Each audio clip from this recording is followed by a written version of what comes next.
Hello. Welcome back to yet another cracking installment of the Getting Down with Brown show. With me is my co-host, J-Bone. So how's it? You back again? We're back. Yeah, and thanks to everybody who wrote in based off the last show. Really dig the questions and comments and stuff like that. So if you want to get involved, please do comment. We are watching the live streams. Yeah, if you want to tweet me, Matt Brown ZA, are you even on Twitter? I will be. Since I was booted off Facebook. Is that so? How's your week been? It's been good? It's been good. Busy. Yeah? Yeah, but good busy, as they say. Yeah, well done. You've been a Superman. That's what you've been doing. Yeah. Yeah, exactly. So we have a lot of news to cover today. It's been a pretty power week for the news. So should we get into that now? Let's do it. Let's do it. All right, let's do it. What is the news today? Let's have a look. Oh, yes, indeed. So this is the Rivian IPO. If you haven't been following the news, let me bring it up here. This is a CNBC article. So let me bring it up quickly. We are doing this live, people. So, cut us a break. So here you go. So Rivian shares closed down 15%, bucking post IPO rally. So this is a whole stink because Rivian haven't even made revenue and they were valued at $150 billion, which is insane. They are the next in line after Tesla to essentially, become the next big thing in electric car making or car production. And what a crazy number. How can you be worth 150 billion pre-revenue? Pre-revenue, dude. Like there's some weird shit going on over there. It's the IPO Wild West. If you think about all the IPOs that are happening out there at the moment, it's just crazy. So let's take a quick look at what's going down with this particular IPO. Joining me now is Stephen Wilmot, car columnist for the Wall Street Journal's Heard on the Street. I mean, Stephen, when you talk about a company that just goes public at a valuation that's greater than some of the biggest traditional automakers that we know in this world, what exactly does that ring in terms of your mind about what's happening in the entire auto industry? Well, it's a great question, and thanks for having me on the show. I think the key thing here Rivian is the most extreme example of this trend, having, as you said, only gone public last Wednesday, almost exactly a week ago today it priced, and its shares have doubled since, so its market value has doubled. And I think it says, for one thing, that people believe very seriously in the challenge to Detroit, because that market value can only make sense if Rivian takes quite a lot of market share from GM and Ford. But the interesting thing is, we're not really seeing the valuations of GM and Ford come back. So there's obviously a bit of a cognitive dissonance here. And I think this is best illustrated by the fact that 2 years ago, the total valuation of the top 10 automakers in the world, excluding China, so the top 10 global automakers, was about $680 billion. And now it's over 2 trillion. So it's tripled. The market value of the top 10 has tripled, and it's hard to see that the earnings potential of the very mature car industry has tripled. It's possible that EVs might be a bit more profitable in the future. At the moment, they're less profitable for most people. So you can see how people might think, oh, maybe it's worth a bit more. And there's a story about software, self-driving software that might add a bit of margin to selling a car, which has traditionally been a pretty low margin business. But to say that the earnings potential has tripled, that's a real stretch. So there you go.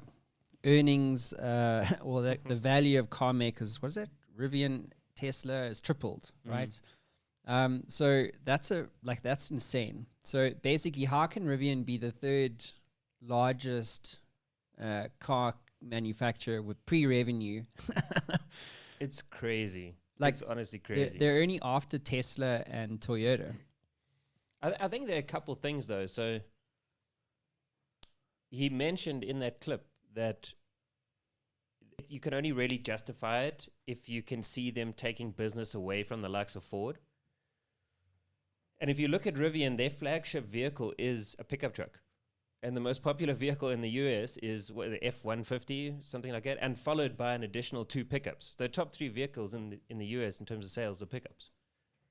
And I think even if you look at them and being in competition with Tesla, they're not going after the same market. The person who's buying a shiny new Tesla is not the same person who's going to go buy a pickup. I don't know. I think you would. You think so? Yeah, because, I mean, it's like saying if you wouldn't buy a Ford Mustang and then a SUV because you have a family. Do you know what I mean? Like you would have both.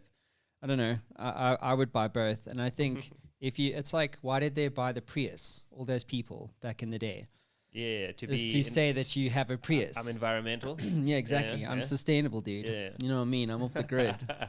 So yeah, I think it's good to have Rivian in play. I mean, the car. Have you seen the Rivian? Yeah, I have. Yeah, looks amazing. Yeah, it looks good. Have you watched that series, The Long Way Up? So Ewan McGregor and Charlie, his mate Charlie, and they basically got on electric. Well, they've gone from England across Europe, like east. Oh, I've heard of it. Then they went from England south to Cape Town through Africa. Then they went back up, I think.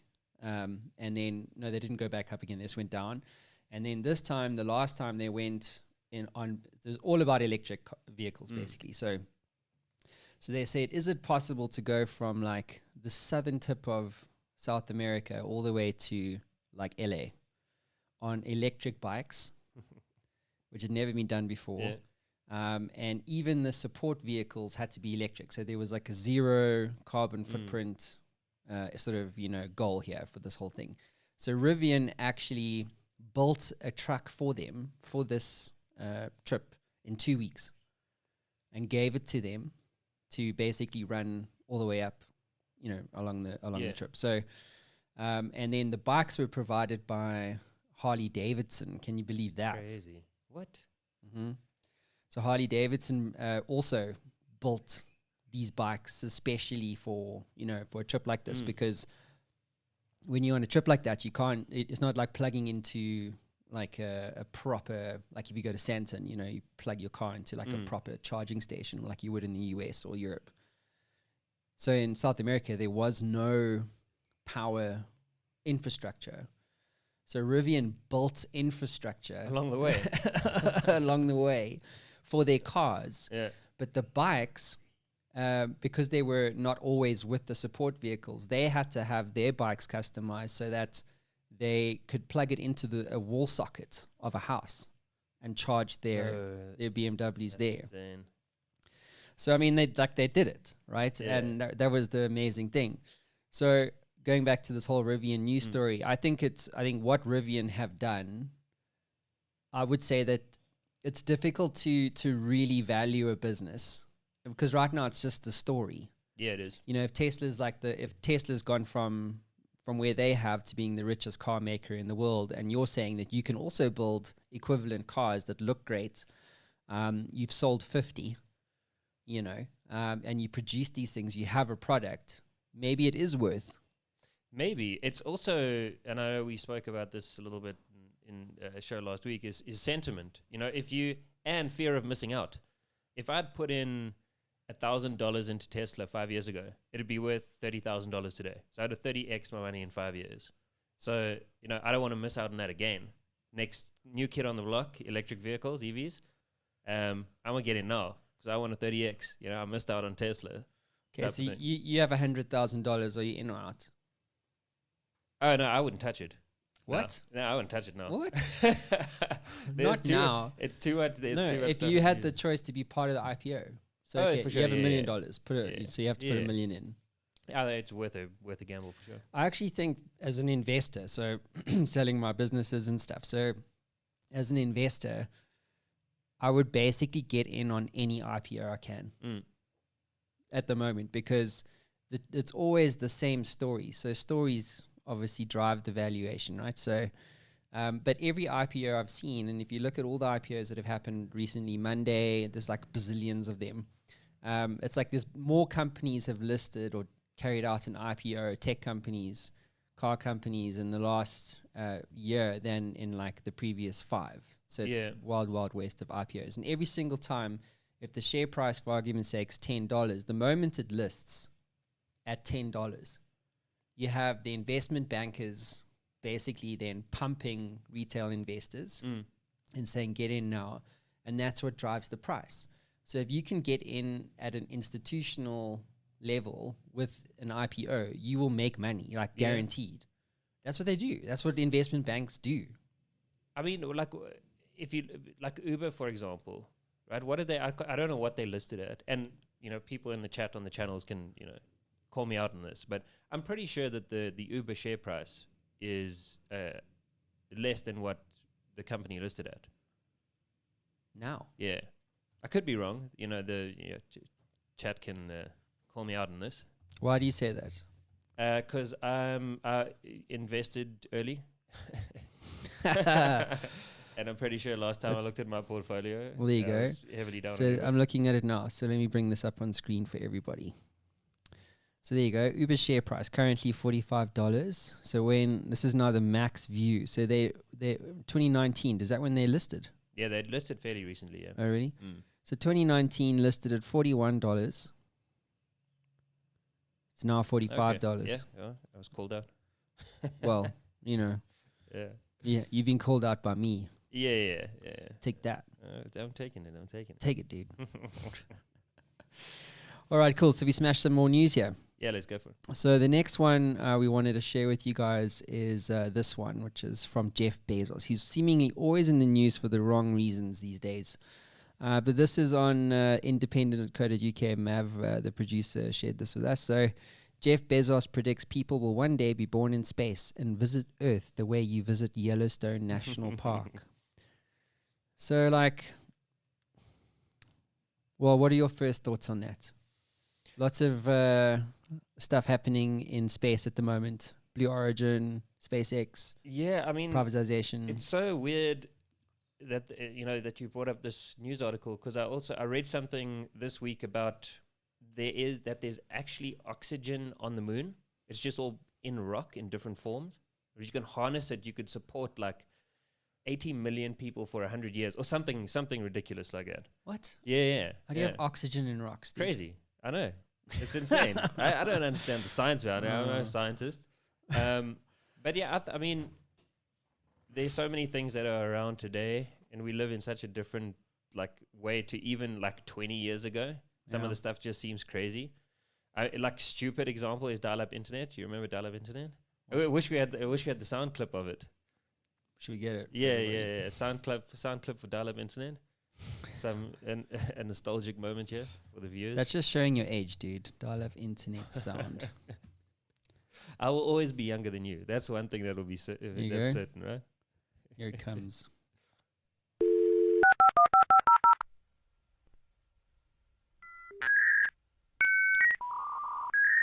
Yeah, takes me back.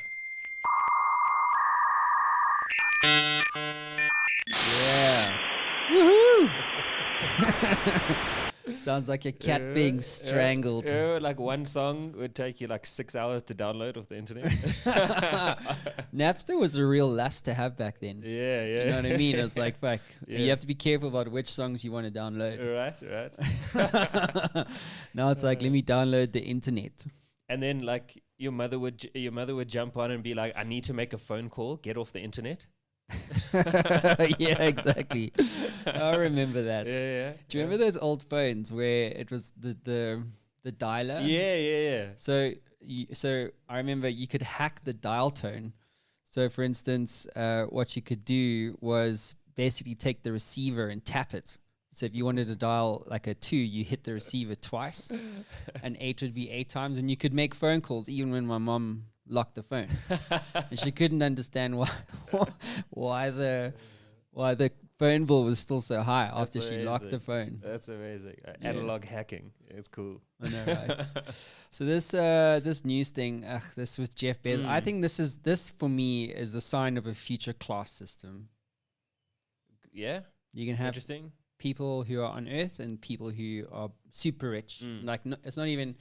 It's the top 0.1% of the ultra rich will live in space and be able to travel between. Yes. Do you think that it becomes then all relative? So people that currently are unable to take like fancy island holidays, let's say in the Caribbean, right? Do you think that becomes like relative in the future, so that people with a lot less wealth are able to take those holidays, but they're unable to go to space? Yeah, I don't know. I just think it's like it's another class system, right? Yeah. Think about it. It has to be. That's what's coming. Yeah. So I don't know. Like, I think the question, like, poor people are not going to be born in space. You know what I'm saying? Yeah. Or even middle very class. Very good point. Right? Mm. So I don't know. Well, what happens to how do economies work? If you let's say Mars for the sake, because everyone's talking about Mars, right? So let's just say Mars colonized, this kind of stuff for super rich people traveling back and forward. What about like people cleaning their homes? Let's say. Yeah. You think rich people are gonna sit around and be like, "I'll clean my own home on Mars"? No way. I was talking about Mars, right? Really? So let's it's an interesting one. I'm all up for space though. Like, I don't know. I wouldn't actually be too pissed off if Frank came to me one day and was like, "Dad, I'm going to Mars. Cheers. I won't see you for like 5 years." Yeah. Would you do it? Go to Mars? Yeah. Nina, my wife, won't let me. She would. So I've already told her. Yeah. I keep teasing her about Neuralink. Okay. Yeah. Yeah, and she loses her shit with me. What? I'm like, listen here, like, imagine if you had Neuralink implanted in your brain, right? And you had access to AI, and you could communicate with interfaces, and you could access the world's information literally in seconds in your brain, and be able to make decisions off that stuff. You would be superhuman. Yeah. So it wouldn't even be a choice around whether or not you should get it, because you'd be fucked. If you can afford it, it's a no-brainer, right? No, but I mean, like, imagine I had it and you didn't, and you were running a competing business. You don't stand a chance, No, dude. dead in the water, yeah. You're Dead in the water. screwed. Yeah. You're absolutely stuffed. Mm-hmm. So so this is my thing, is like technology now is at such a point where it would enable a new class system, because if you think about Neuralink, it's another class system. Yeah. So if they made it expensive, let's just say it was $1 million for the chip. Okay, that's a lot of people can afford that. But my point being is that maybe 1% of people could afford to drop $1 million on Neuralink, right? So now people are running around, rich people Getting richer. Yeah. Mm-hmm. Day trading would be a whole new machine. Yeah. Because you could literally analyze markets in real time and have all of that information computed. You know what I'm saying? It's actually a scary thought, right? It is. It's interesting to think of that, how because technology is supposed to be the enabler of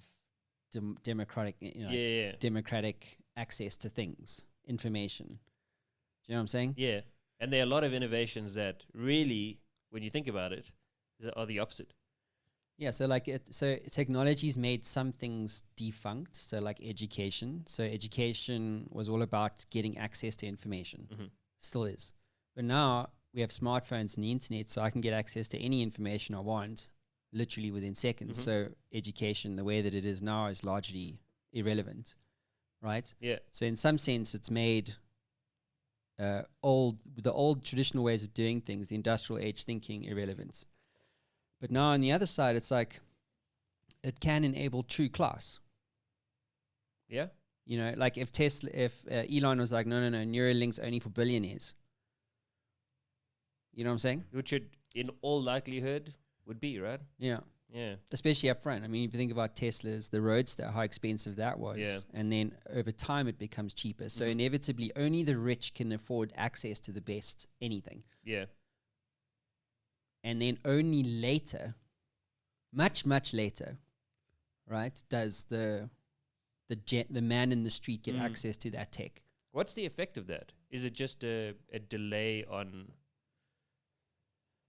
Well, it'll reinforce systems that already, with Elon, like we covered last week in the show, like with Elon selling his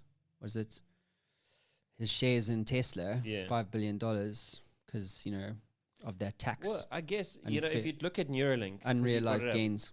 Yeah. It's super interesting. And I think it's slightly different to other innovations. Like you say, the poorer get access to things a lot later, right? They do get access to them, but by that time there's something more advanced specifically. Something more advanced that the wealthy are getting access to. But when you think about something like Neuralink, at some point you have to believe that there's a point of equalizing. Because you'd assume that it's access to global artificial intelligence. It's not just what's happening in your brain, right? That's being shared, right? All the AI is being shared. All the learning is happening at a global level. So when I get it, 8 years after Mr. CEO of this EV company gets it, I still get access to all that information, all that intelligence, right? That he has. So I guess at some point you have this like mass equalization across the world. So Jeffrey Moore's been on my show. He wrote that book, Crossing the Chasm. So he spoke about like early adopters, early majority, late majority, and laggards. So what you're basically talking about is and by the way, as that adoption curve matures, the cost of the technology typically drops off. Decreases, Yeah. So it's the same thing. Peter Diamandis, I think he writes about the same thing. Things get there's like D's, a whole bunch of D's, dematerialized, and then eventually gets democratized. So think about Blockbuster, and it got dematerialized into digital, then ultimately democratized. Yeah. And that's what disruption essentially is, right? It's about having a piece of technology that fundamentally changes education, but then also, creates democratized access to things. But I think the time that it takes for that adoption cycle to complete, it's getting shorter. Because if you think about how much computers used to cost, right now, how much? I mean, they can't even make chips now. It's like a silicone shortage. But like the cost of computing has dropped through the floor. I mean, now we have access to like virtual computing infrastructure, like that pay for only what you use. Whereas that was reserved for like IBM Watson. Right. So I think over time it becomes easier to adopt. But I do think that in some contexts, it's like how do you get access to an IPO? You have to be rich. Yes, or lucky. Yeah, exactly. Or lucky. Unless maybe you're doing the IPO. I mean, you can apply, but chances are the institutions have it all wrapped up already. Yeah. It's for me, everything in life, it doesn't matter what it is. Every advantage has a disadvantage.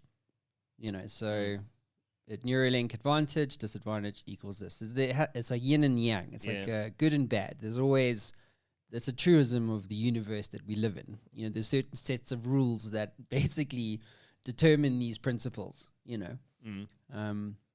So yeah, but Neuralink is something I would absolutely do. 100%, no doubt. It's not even a thing for me. No doubt. It's like I would borrow the money to do it. Yeah, exactly. Wouldn't even have to I'll have pay you back. Yeah, I'll pay you back. Yeah, imagine pitching your company to an investor and go, listen, one of the requirements is do you have Neuralink? Yeah, okay. Right. Yeah. Do you know what I mean? Because it's such an unfair advantage. Yeah. Are you going to back an entrepreneur with Neuralink or not? Exactly. Okay, I know where my money's at. Right. You know what I mean? So let's actually, I've found some amazing clips, so we're going to move on here. We're going to do failing forward. So I found some really cool clips from Shark Tank. And it's US-based Shark Tank. J-Bone, you haven't seen this, so surprise, surprise. Cool. But I'm sure you have some cool views around this. But what you're about to hear basically is an off Shark Tank interview with the sharks, and they're talking about the investment opportunities they said no to, but that ultimately was a huge success. And so I'm going to play you the clip, and then we can kind of discuss, Nice. you know, what we need to know about that. Shark Tank talking about. Oh, hold on.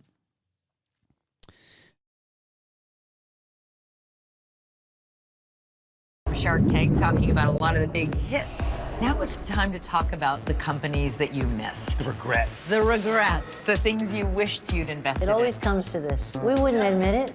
Do you not admit it when Of you've course missed you out on don't admit something? it. You don't want to be a loser. Why cry over spilt milk when you know there's another great deal coming through the Shark Tank? Who's there? One deal that should really hurt involved a company called Doorbot, a video doorbell system. Introducing the Doorbot, the first ever video doorbell built for the smartphone. The sharks went out one by one. It's really not an internet play, it's a consumer device. I just don't think it's for me. This company, instead of being worth $7 million, could be worth 80 million, 90 million. I just don't see that progression, and for that reason, I'm out. But CEO Jamie Siminoff walked out of the tank and straight to the bank. Doorbot, now renamed Ring, is reported to be valued at $460 million, the most of any company to appear on Shark Tank. Over 100 million in sales, over 1,000 team members now in the company.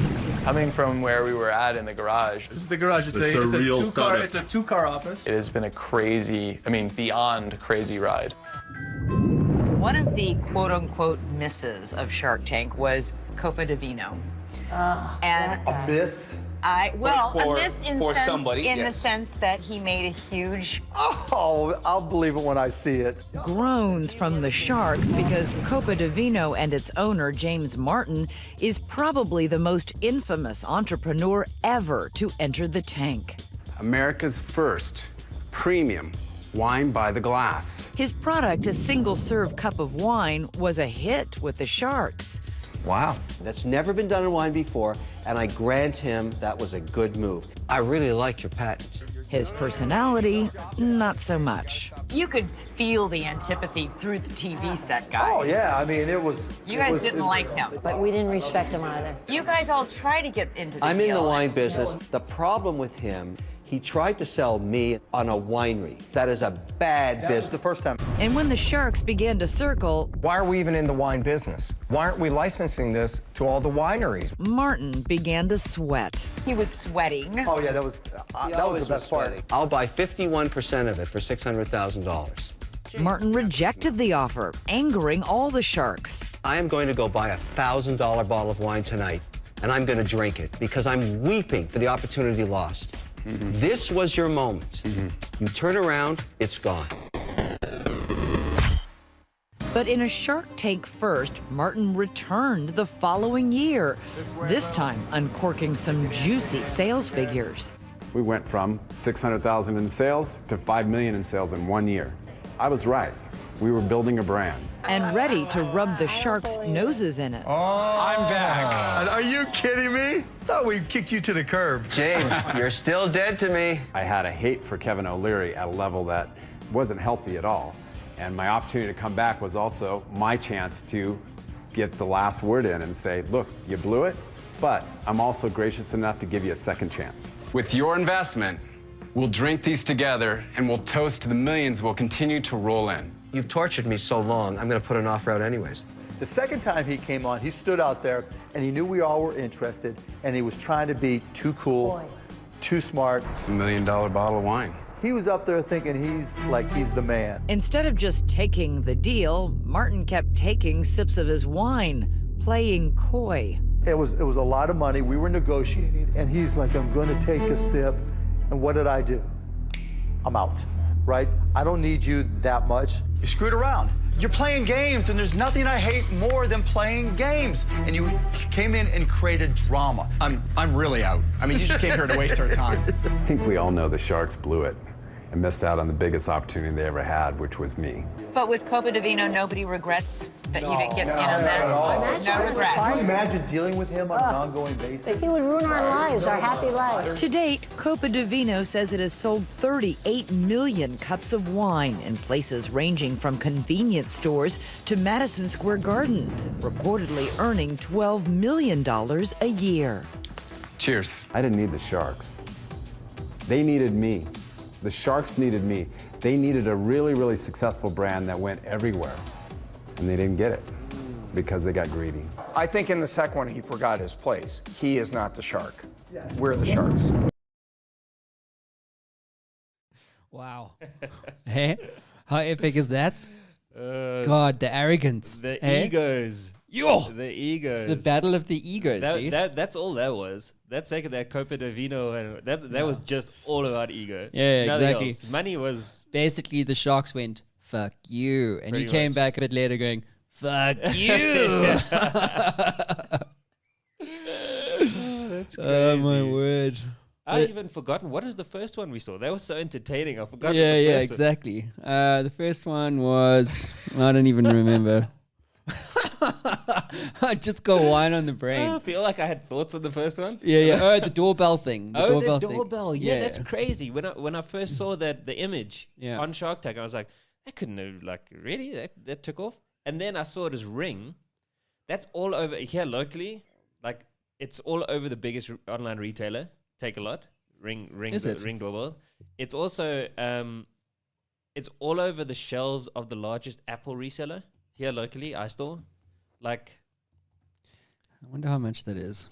and I think they're fairly affordable. There you actually. go. Video doorbell, 1,000. I mean, they're not cheap, $500. let's put them that way, but Well, I mean, it's not expensive. yeah. Here you go. Ring doorbell. Look at that incredible Gen 2. connection, one of the largest Mhm. tech resellers. 1.5. Interesting, eh? Yeah. Like, they obviously went through a whole redesign and rebrand and that kind of stuff. Yeah. But you know what's going on in the US, right? Is people are, because e-commerce is just like such a big thing, that people are nicking product off their front porches. Doors, yeah. So, because people are not there, they like leave it outside. I mean, obviously in South Africa, that's a really bad idea. Yeah. 90% of it would be. But taken. in America, it's fine. Yeah, I mean, Viva la America. it still doesn't sit well with me. Like when you get to the States, are you gonna have stuff dropped off at your front door when you're like out? Yeah, for sure. Would you- Colorado, you no won't- one's you won't gonna get nick this that feeling shit. in your. No, dude, not in Boulder. People don't give a shit about that. I think it would take me a while to get used to doing that. Yeah. But it's crazy, man. It's interesting how sharks get it wrong, you know, sometimes. And see, this is the thing. I mean, you shouldn't be despondent if you can't raise money or if someone tells you no. I mean, like you heard the story of successful founders, the founder of Peloton. He had 400 separate investors say no. 400, dude. Crazy, man. 400, and now it's like a $1.5 billion, business. Yeah. Cycling at home, Application, Peloton, yeah. whatever, virtual cycling and stuff.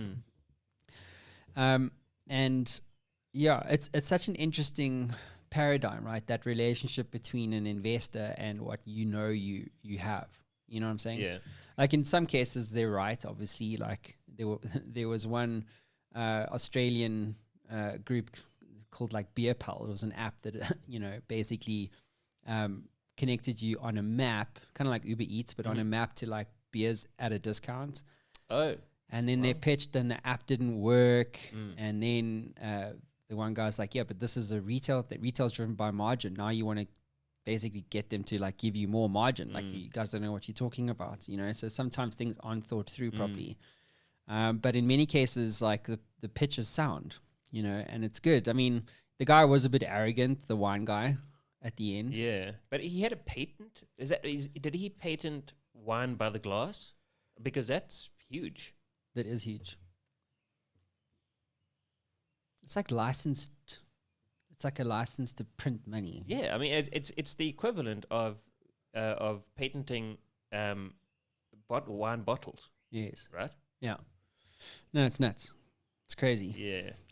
Cool, dude. So let's do clip of the week. Cool. Here we go.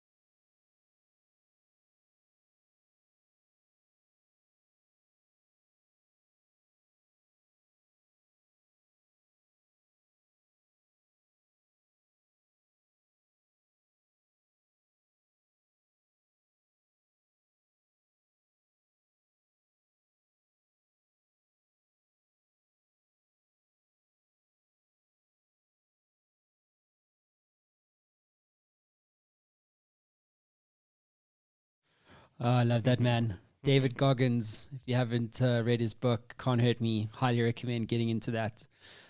David Goggins he's basically a huge hero of mine, like, because it's all about mental toughness. So he holds the world record for pull-ups. Have you seen that? No. I'm going to try and get that up for everybody. And what is it? In 24 hours, the number of pull-ups you can do. Wow. Oops. Dialing up the video. World record for pull-ups. So if you're an entrepreneur, I highly recommend getting into David Goggins. Here you go. Pull-ups world record attempt. Ugh, ads. Do not do another one.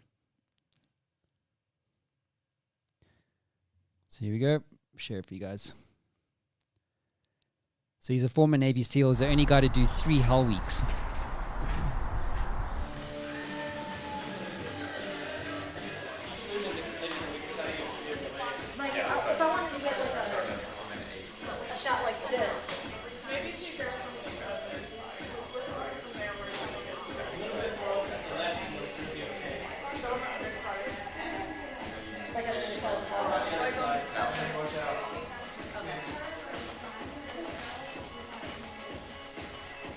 It's mental, eh?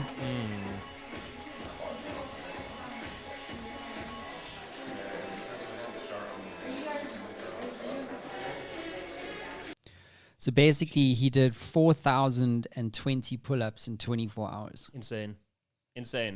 He attempted it 3 times. Like the first time his hands were like literally ripped to shit, and they like injected him into his open wounds on his hands, and he like came up short. Oh. And then he did it on his third attempt.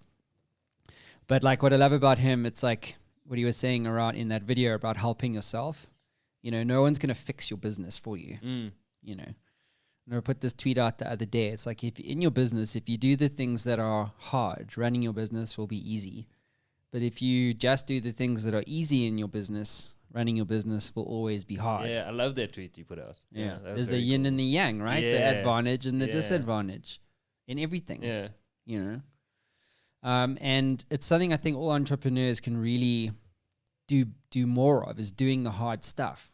You know what I'm saying? Like if your sales are lackluster, then pick up the phone more. You know, you don't like cold calling and you think it's hard, well, fucking do that. Do more of that. It's also he mentioned that you never work as hard as you think you do. As he Yes. mentioned in that video, and that, I think everybody has been guilty of that, right? You always Yeah. say you think you work harder than you actually do, and I think something else that does happen is the break that you believe you deserve, right? If you take a break, you stop doing, right? And the amount of time that you spend doing that generally is not relative to the amount of work that you put in. Do you know what I mean? Yeah. So like people take longer breaks or do work or don't work for longer periods of time because, I've done so much. I deserve to take X amount of time off. I deserve not to pick up the phone today, you know, or for the next week and that sort of thing. And it's just not relative to the amount of work people generally put in. Yeah, it is true. You think, and I'm an actually absolute monster. You know, this week I made like 100 calls. Do you know what I mean? Yeah. But what if you did 400? Yeah, exactly, right? What about if you didn't take Thursday off? Yeah, exactly. Yeah. What if you just did what you know you could do? It's that thing I was talking about last week around removing the finish line. Right, yeah. Do you know what I mean? And I think we kind of put ourselves on these self-imposed limitations around, well, you know, I made 50 calls today, so I worked really hard. It's like, no. I actually want to ask about that because I had like, afterwards I had some thoughts on it. I was like, this guy's telling us that we mustn't set goals. But that's not what you were saying. No. You were just saying that when you achieve a goal, you don't stop. You have the next one. Yes. Yeah. Yeah, you shouldn't. It's good to have intention, but in other words, your intent. There's a difference between a goal and an intention. So pretty much everything that drives human behavior, in my experience, is intention. What's your intention behind doing this podcast, right? It's like, well, we want to basically help entrepreneurs and, you know, blah, blah, blah, whatever. And your intention should be to make $1 million a month, as an example, or $100,000 a month. But if you set that as a concrete goal, you will only take the sufficient action to reach that $100,000 or $1 million. Makes sense? Yeah. So it's about the mindset of achievement that I'm referring to. You know, and so I was talking about running, right? So if you ran 2Ks in 6, then I stopped putting a limit on it, and eventually, like 2-3 weeks later, I ran a half marathon. Jumping up and down in the street, you know what I'm saying? Going, fucking hell, I don't even run. Do you know what I mean? Yeah. So it was about and I left for a short run that day, as I mentioned, and then it was like, damn, like I did that because I didn't put a limit on it. If I said, if I'd left the house going, I'm going to run 10Ks today, I would have run 10Ks. And come home. Come home. Yeah, 100%, yeah. But if my intention was to run as far as I can run in this afternoon, in the next 2 hours, then that's how I got there. Yeah. Right? So it's that psychology of achievement. Yeah, makes a lot of sense. I also want to, just from that pull-up thing, this is a cool little story from last weekend. And it's going to sound really easy. And the business model is so strange. So I went to this market, Four Ways Farmers Market. Yeah. They've changed spots now. They're no longer in Four Ways. They're somewhere else. But still called Four Ways. It's still called Four Ways. Yeah, of course. Yeah. And there was this store that people kept going to. And it was so interesting. It was hold yourself up for 2 minutes on this bar and you get 1,000 rand. You hold yourself up on this bar, Yeah. right? So like a pull-up bar, right? For 2 minutes, you get $1,000, 1,000 rand. Uh-huh. What's that in dollars? What for the So, I don't know. 1,000? It's divided by 15. So divide 1,000 by 15. That's what you'll get that in dollars. And the only difference was the bar's not. The bar can rotate. $60. $60. So hold yourself up on this bar for 2 minutes, and you get $60. It's super simple, right? The only thing is the bar's not. The bar can rotate like this in your hands. That's the only thing. It's just not solid. And I'm thinking this should be easy, right? And I was there with one of the physios of the South African rugby team and that kind of stuff at this market, and he actually went to do it. Very fit dude, and also quite a small dude, so he's not heavy. He managed 1 minute 25. That's good though. It's good, right? Yeah. And I'm thinking this has got to be easy. After he failed, I didn't attempt it. It's not going to happen. But literally, people are going up, spending $50 to enter, to win 1,000, and nobody in the entire time I was there managed to stay on that thing for 2 minutes. So what was the longest you saw? It was him, one of the guys that I was there with. 1 minute 25 seconds. I could probably do 30. Why do you say that? I mean, for me, it seemed very simple. I mean, I do pull-ups, so it's you can hang. If right? you dead hanging, yeah, it's you got 80 kilograms of force in my case pulling down every second. Yeah, so that adds. Yeah, So and you've only got your hands holding you up, so it's not like you got two legs. You can use your quads, a bit of your back. It's it's isolated. You can't change your grip because the minute you loosen a grip on one hand, the bar will twist. Yes. So you got to keep the same grip the entire time. Yeah. So but it's an interesting money making scheme, right? So interesting. I bet you can't do it. Yeah, exactly. I bet you they made profit on that. It was never empty. Still, there was always a queue going in. 50 rand, 50 rand, 50 rand, 50 rand. So how long could you do? We should do it. I got to pull up by you. Should we take the show outside? Maybe we should do it next week. Maybe I need to prep, Okay, let's do it. We'll do it. We're going to introduce a new segment called the challenge. The challenge? The challenge of the physical challenge of the week. Is it all about, you got to exercise the mind and the body to be successful in business? For J-Bone. Is that what you're saying? Yeah, for J-Bone. Yeah? Just for you, though. You're the only one that's allowed to do the challenge. I'm the one that's going to chill. Okay. What do you think about that? It could be disastrous, but Oh, yeah? we can go for it, yeah. Oh, yeah? You think so? Yeah, maybe the audience will get a good kick out of it, I guess. Yeah, I know. So let's do Would You or Wouldn't You? And then we're going to have a new segment this week called Get Rich Quick. So this is Rich Mulholland. He sent us in a voice note, which we'll play live on air. Cool. And it's going to be a cool thought experiment, which we're going to play with you guys. So let's do Would You or Wouldn't You? Would you or wouldn't you? Alrighty, so here we go. So would you or wouldn't you basically is a show segment where we are going to talk about things we would or wouldn't do. So do you have anything for me? No. Do you have anything for me?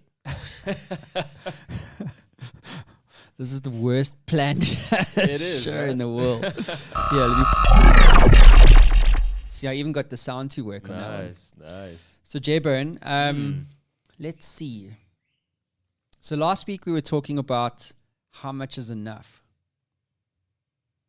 Right? So in fact, it wasn't with you. It was actually with Rich, which is a good point of departure. So Rich basically runs a presentation firm for the last 20, 25 years. And he was basically saying that, for him, if he could just compete at the World Cup of presentations, like that would be enough for him. So like he said, when he was in his 20s, he wanted to compete he wanted to be a billionaire. When he was in the 30s and 40s, he wanted to become a millionaire. And when he became 40s, he just stopped giving a fuck about how much money he had. You know what I'm saying? So he knows that he will never be a billionaire. And he knows that he's rich. Not rich his name, but he's actually rich. And so for him, that's enough. So I said to him, it's quite an interesting thought experiment to think about as an entrepreneur. Like, how much is enough for you? So like, I'll probably walk away with $1 million after the sale, cash, after tax. So for me, when I initially did the math on that, I was like, it's probably not enough for me. Yeah. You know what I'm saying? Yeah. Because I'm living in America. But if I was, 15 million rand in South Africa, if you stayed here, if you invested, it should be enough. You understand? So I'm quite interested to ask you, would you settle for $1 million? Like, how much is enough for you?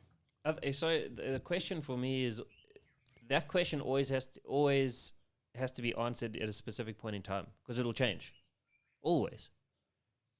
Why? Because think about it. Think about your first car that you ever got, right? Think about your first car, whatever that was. In that moment, the day that you got it, that was more than enough as a vehicle, right? I don't know what your first car was. Mine was a City Golf, like 91 model City Golf. Mine. Yeah. Really? Yeah. I had a City Golf as well. Yeah? Yeah, as in like a car I paid for. Yeah, I didn't pay for that. I'll be honest, my father hooked me up with that. But in that moment in time, that was more than enough. It wasn't just enough. It was like that was mind blown, right? Like, I can now drive myself places. You know what I mean? Yeah. Today, I wouldn't go out and buy one. It wouldn't be enough for me. You know what I mean? I mean, my car's nothing fancy. You've seen it, but it's better than a 91 City Golf, right? Except you don't want to drive in your car. That's probably the worst experience. Not great driving. I've had in my life. It's genuinely quite bad. But that's what I mean is, like, also, if you think about where I live now, so if you ask me the question, would you or wouldn't you settle for $1 million now? I probably would. The next time you ask me, would you settle for $1 million, it's probably going to be no. It's just the way that it is. I live in, I don't know what it is in square feet, but like 120 square meter apartment. And right now, it's enough. Is it though? It's 2 years ago, I probably would have said I never need a bigger place ever. So you asked me, is your place? I was like, yeah, I'll never have to leave this place. Now it's enough, but I'm starting to get the feeling like, it'd be nice to have like a garden like Matt Brown has over here. You know what I mean? It's a very nice garden. Yeah, it's a very, very nice garden. It is big, yeah. You should show everyone the garden. I should, right? Yeah. Yeah. Can you show them the Yeah, garden? I can. I definitely can. Come on, let's show everybody the garden. Open up those curtains. Let's check. Let's see. Let me zoom in for you. Let's see. Wait. There you go. Look at that. Look at that beautiful Look garden. at the gym equipment out there. Uh-huh. Yeah. Home gym. Beautiful. It's beautiful. I don't fuck around, yeah. So yeah, I think I'd take it. It'd be enough for me now. $1 million for sure. But how old are you? I am. It's a question I'd like. I always have to kind of work out because I always forget. I think I'm 33. No, you're not. I'm 33. Aren't you 35? born in 88. Yeah, 33. 33. Yeah. Geez, dude, you got a lot of time though, hey? I do. mean, like 33, you could build and exit 2 companies in that time. Yes. But in fact, yeah. you'd have and you could take like 2 years off before you reach my age. Yeah. You know what I mean? Yeah. I've got opportunity, man. I've got opportunity. Time is on my side. But also, like, my number for when I retired, I think I'm trying to convert into dollars now, is $1.5 million. And that is to have when you retire. So to have in investments. That was always what it was. I haven't thought about that in a long time. But when did you come up with that number? Years ago. Yeah. Years ago. Somebody asked me, I think my friend who works in one of the banks here in South Africa, he asked me. He actually said that number made sense at the time. And now, no ways. If you had to ask me how much do I want in investments or savings by the time I retire, that number seems ridiculously small. So you know what the key question for me is? It's like, what's the difference between being rich and wealthy? And there was an interesting formula for that. So and I can actually recall it. So the formula went like this: rich is basically take all your expenses for a year, literally everything, from your car, like think about absolutely everything you spend in a year, okay, and then multiply that by 25. That's rich. So if you are between 25x and 50x, that's rich. Now, wealthy is 50 times whatever you could spend in a year. It's interesting. Yeah. So if you live in America, if you took, let's just say your monthly expenses were $20,000. That's baller, right? You battle to spend that kind of money. But let's just say $10,000, right? To be relatively conservative, right? So you're and by the way, this is not assuming you make any more money. In other words, I'm not doing branded interviews on the show. I'm not consulting. I'm not building it. Like, assuming you just have cash, right? And you don't. That's it.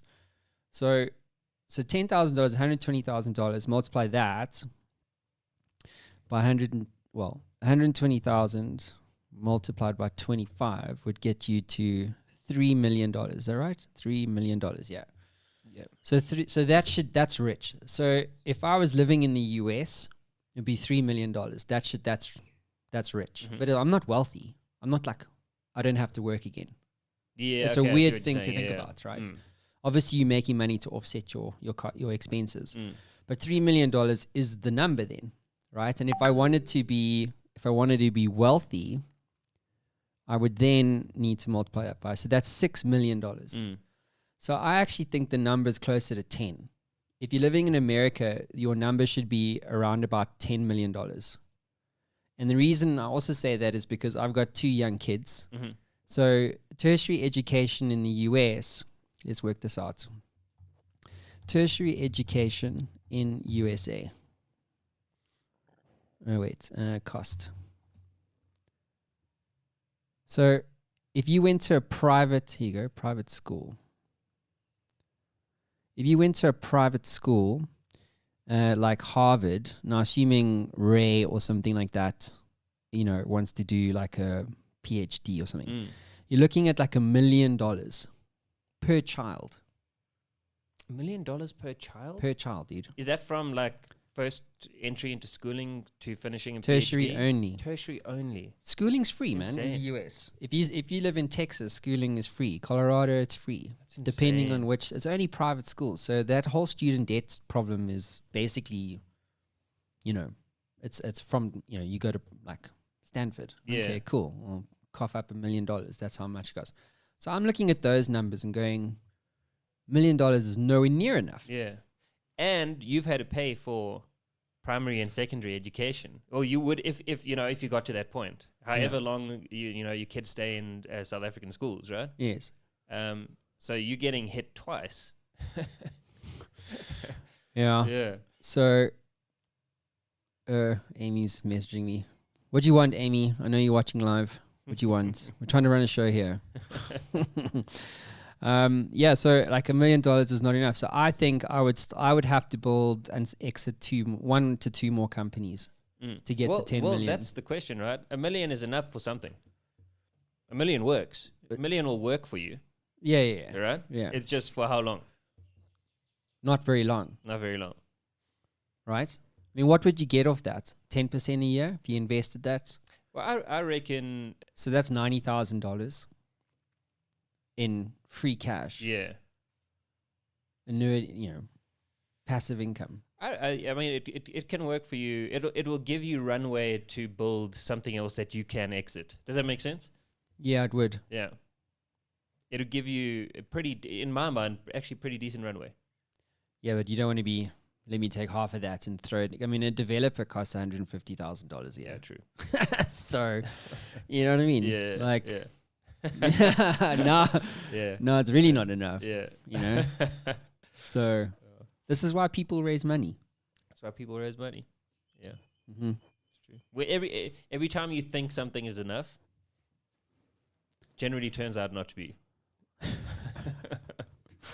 Yeah, you can always do with more. It is context, right? So it is all about context, you know. So let's see. Should we do soapbox and then wrap up? Go for it. Cool clip. So what do I want to talk about today on soapbox? Let me head on over to my amazing Twitter page, which I use for sharing basically random thoughts.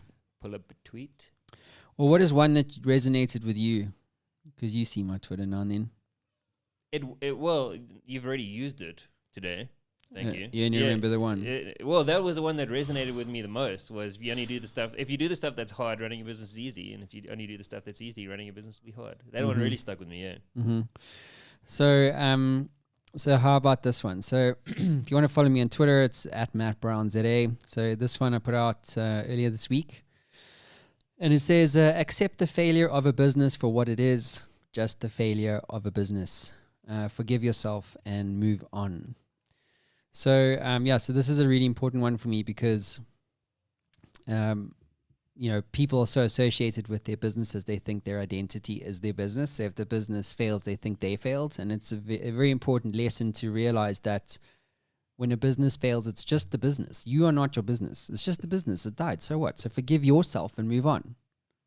You know? And it's interesting because when I first had my first business failure when I was 26, like it destroyed me.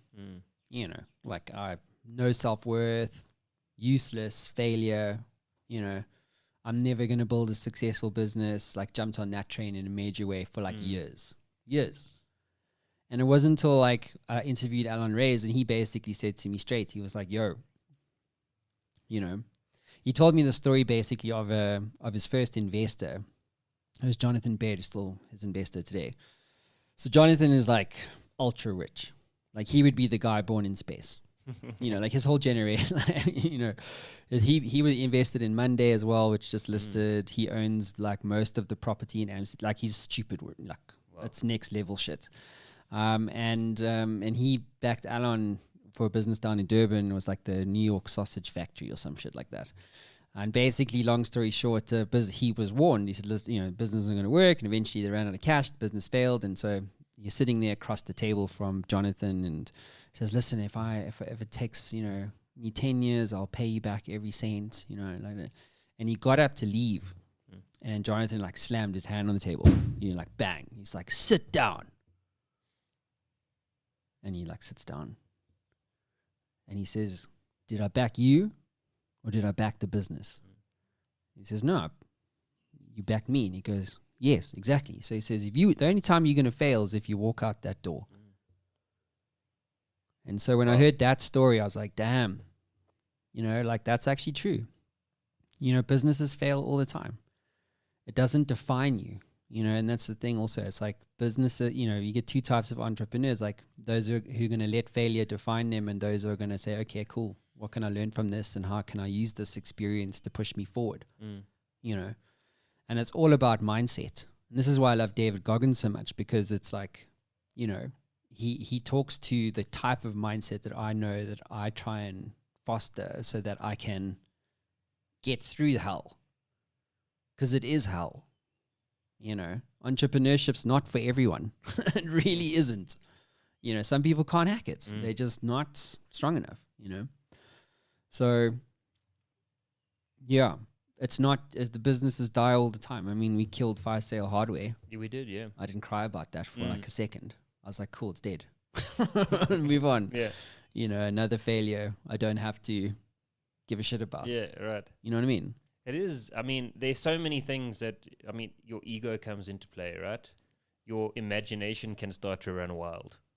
Right? What about if I'm not good enough? Self-doubt, dependence, you know, worry about people. I mean, you've got kids and that kind of stuff. I've got cats, you know, but like, I'd be pretty sad if I couldn't afford to feed my cats, you know, because I failed at something. So like these things will play on your mind. And I guess it's the strong-minded entrepreneur that manages to understand that those are literally just thoughts. Only the strong survive. Your ego is literally just, you know, figment of your imagination. Yeah, what was I learning about ego the other day? I was like, I was watching this clip about NBA. You dig the NBA, right? Yeah, love the Massive, NBA. right? So there was this clip where the guy was basically saying, he said, you know, if you're thinking about your achievements in the past, he said that's your ego. Mm. You know, I achieved, like, I'm a #1 Amazon bestselling author. Okay, well done.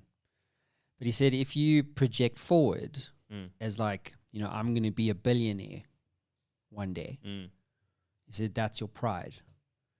And he said, when you're in your present and you're just working on today, like taking the action that you want to take today, he said, that's when you're being humble. And he said, when you're executing in a space of being humble in the present, he said, you're more likely to succeed. That's very interesting. Cool. I love that. Yeah, I love that. I don't know who it was, though. We should definitely find out. Yeah. Yeah, I'm not going to do that. I'll do it. I'm definitely not going to do that. Cool, Bad. So we wrap it up. Any final comments? Yeah, no, that's cool. Good show. Thanks for having me again. Yeah, it's cool, man. Great to have you here.